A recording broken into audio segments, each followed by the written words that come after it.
क्योंकि सब कुछ आप बाहर की ओर प्रवाहित कर रहे हैं। कल मैंने संकेत दिया था कि सबसे पहले आपको साधक बनने की जरूरत है। इन क्रमों को भी अपनाओ, मगर उनसे ज्यादा अपने अंदर कितना आप ग्रहण कर रहे हो, उनके जो दिए हुए निर्देशन उनमें कितना अपने जीवन में अमल कर रहे हो, कितना तुम साधक बन रहे हो, कितना तुम मानवता के पथ पर चल रहे हो, इस पर सब कुछ आधारित है। क्योंकि जब तक आपकी कुंडली चेतना प्राणवायु प्रभावक नहीं होगी, आप रामायण गीता का दिन रात पाठ करते रहें, केवल उतने समय जितने समय आपको केवल हल्का सा भाव पक्ष जागृत होगा, मगर उसका आपके शरीर में जब लाभ नहीं मिलेगा, आपकी चेतना में लाभ नहीं मिलेगा, तो भौतिक जगत में भी उसका आप लाभ प्राप्त नहीं कर सकते। अतः केवल पथ को ही अपना लक्ष्य मत मान बैठो, उस दिशा में चलो। और उस दिशा के लिए मैंने वो मार्ग बताए हैं कि सरल से सरल, सुगम से सुगम मार्ग, कि सबसे पहले अपने आप को पहचानने का प्रयास करो, नित्य अपने आप का शोधन करो, अपने शरीर का मंथन करो। कल मैंने ओम और मां का ज्ञान कराया कि एक बार ओम और एक बार मां का उच्चारण करने से शरीर में मंथन होता है और हमारी प्राणवायु जागृत होती है।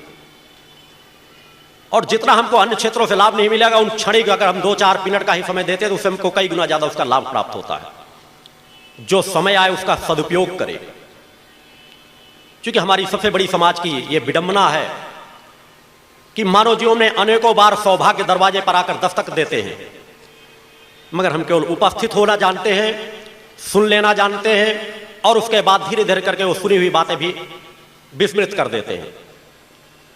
जबकि हमें चाहिए कि यदि हम कहीं भी किसी स्थान में समय दे रहे हैं तो पहले अपने मन मस्तिष्क को एकाग्र करें, और जो सत्य के चिंतन हमें मिले उनमें हम अपने जीवनों को ढालने का प्रयास करें।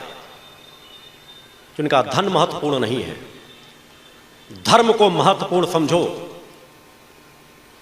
धन के भौतिकता के बड़े बड़े भंडार भी भर लोगे, वो आपके जीवन में सुख शांति और समृद्धि नहीं दे सकते।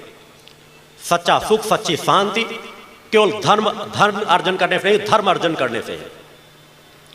और उनमें आपको 3 बातों पर विशेष ध्यान रखना पड़ेगा।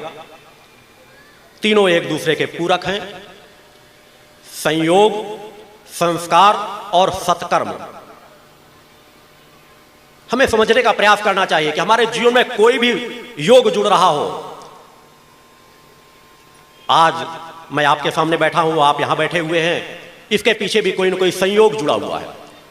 क्योंकि बिना माता आदि शक्ति जगदम्बा की इच्छा के विरुद्ध एक पत्ता भी नहीं हिल सकता। आप चाहते तो यहां ना आ पाते, मैं बुलाना चाहता तो यहां ना आ पाते। मैं यहां चल करके आया हूं, उसके पीछे भी मां की प्रेरणा है।